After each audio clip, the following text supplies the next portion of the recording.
Salve a tutti e bentornati su Y2R Racing. In questo video, primo della serie dedicata alla preparazione di un motore da corsa per Vespa Small Frame Formula Endurance, vi mostrerò la preparazione del pacco lamellare e la messa a punto della frizione.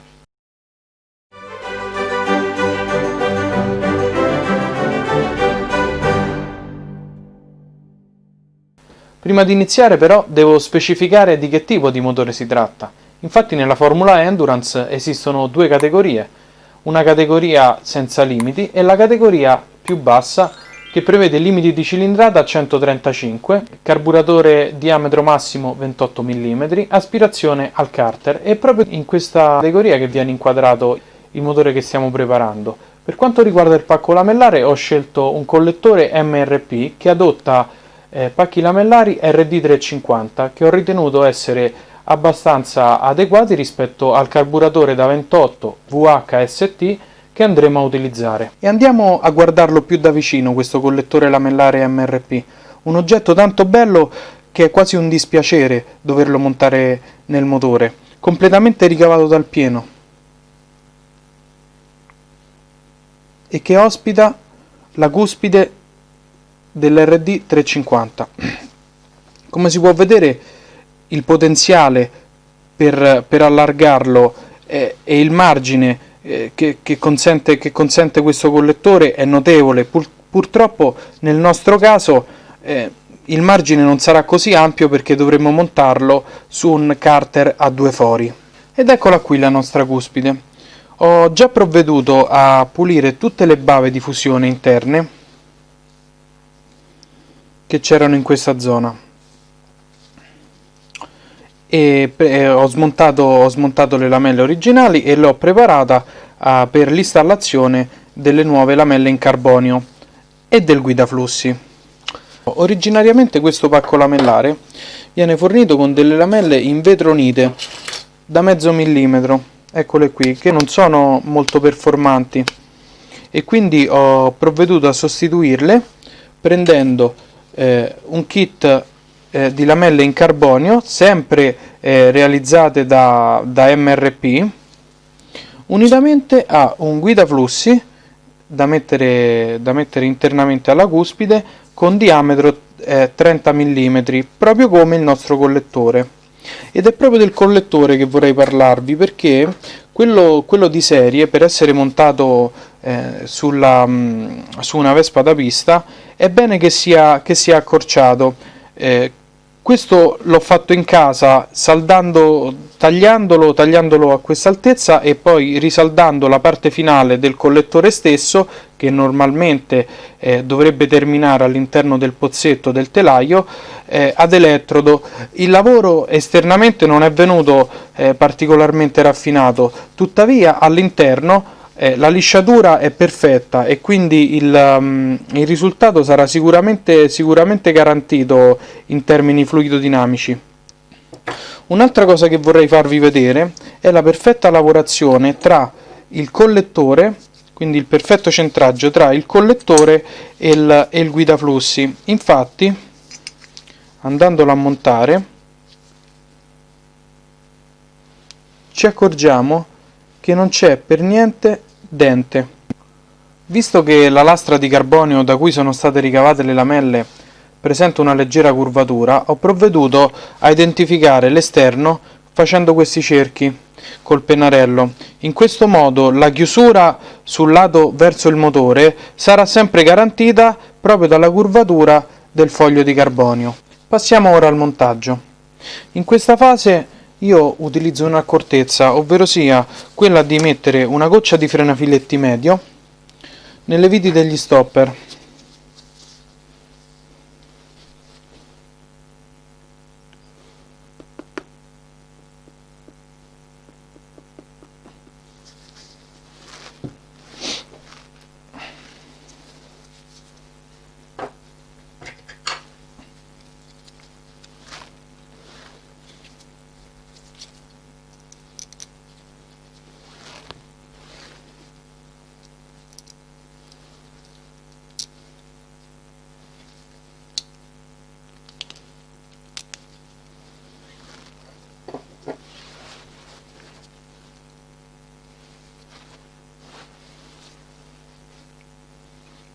Ecco qua. Andiamo ad avvitare.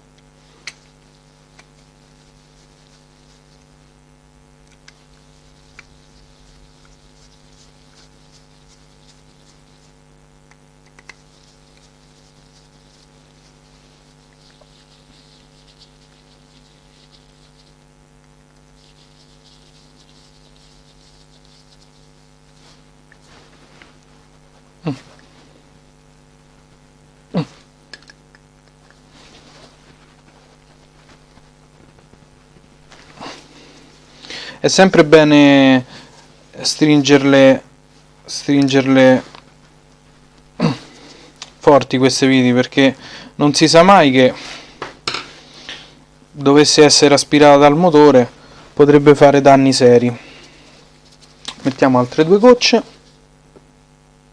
e anche per questo che aggiungo una goccia di frenafiletti.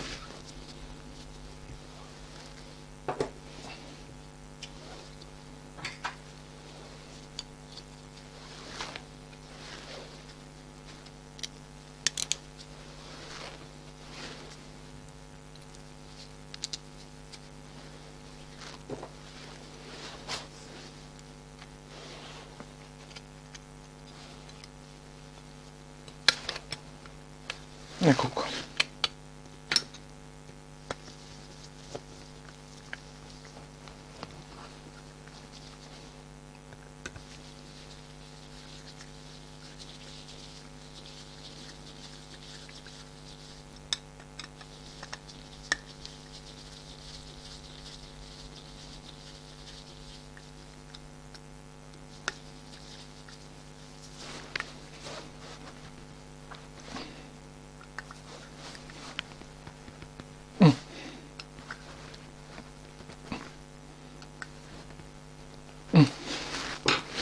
Ecco qua, come avevo verificato già, la punta delle lamelle è perfettamente chiusa.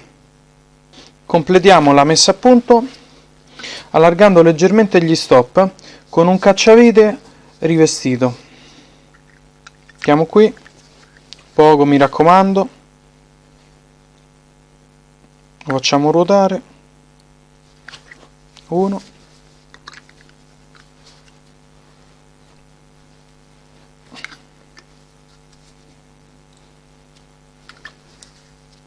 ecco qua, e passiamo in conclusione alla frizione. Quella che monterà questo motore è realizzata da Fabbri e come tutti sapranno monta i dischi tipo Falk. Questa in particolare ha disputato soltanto una gara di 12 ore, però cambiamo i dischi più che altro per scrupolo. Andiamo a smontarla.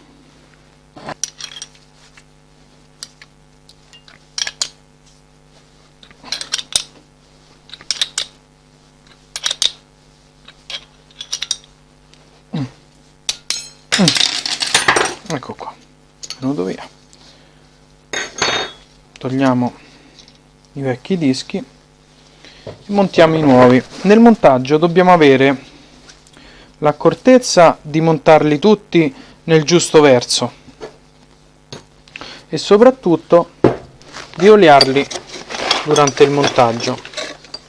Togliamo i residui dovuti al funzionamento. Ecco qua. Oliamo e mano a mano aggiungiamo dischi. Allora, un po' d'olio. Chiaramente per il centraggio dei dischi utilizziamo la campana. Eccola qui.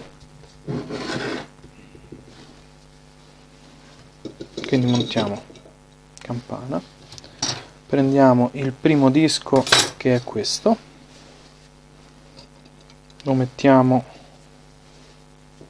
al suo posto, ecco qui, ancora un po' d'olio,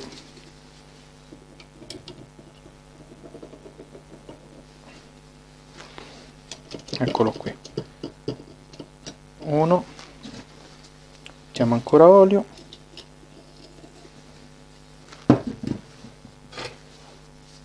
secondo disco, sempre piano,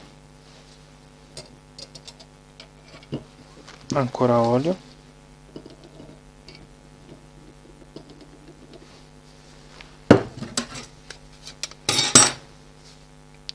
due,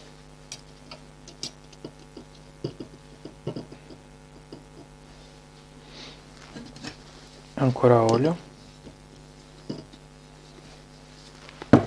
disco,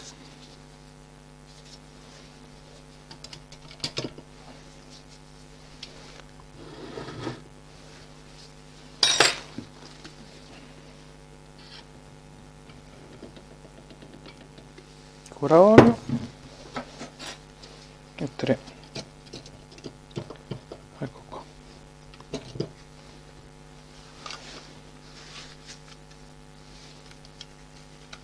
Ecco qui. Perfetto.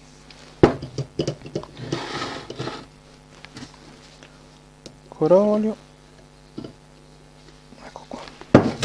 L'ultimo disco ha i dentini leggermente piegati per prendere anche sulla campana standard. Questa è una campana DRT che non necessita di questa lavorazione perché è leggermente più alta di come dovrebbe, quindi come si può vedere c'è un'eccedenza di spazio. Comunque mettiamo ancora olio, puliamo il disco di chiusura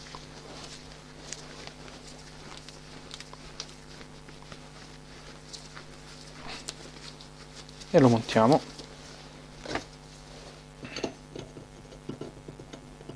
Ecco qui. Adesso che abbiamo montato la frizione, la facciamo girare un po' in modo che i dischi possano bagnarsi bene di olio. Per oggi è tutto, io vi saluto e vi do appuntamento al prossimo video. Se ti è piaciuto il video, lascia un like e condividilo con i tuoi amici. E ricorda, White War Racing non è un'officina, ma un'associazione sportiva dilettantistica che prepara motori solo a fini sportivi e solo ai propri associati.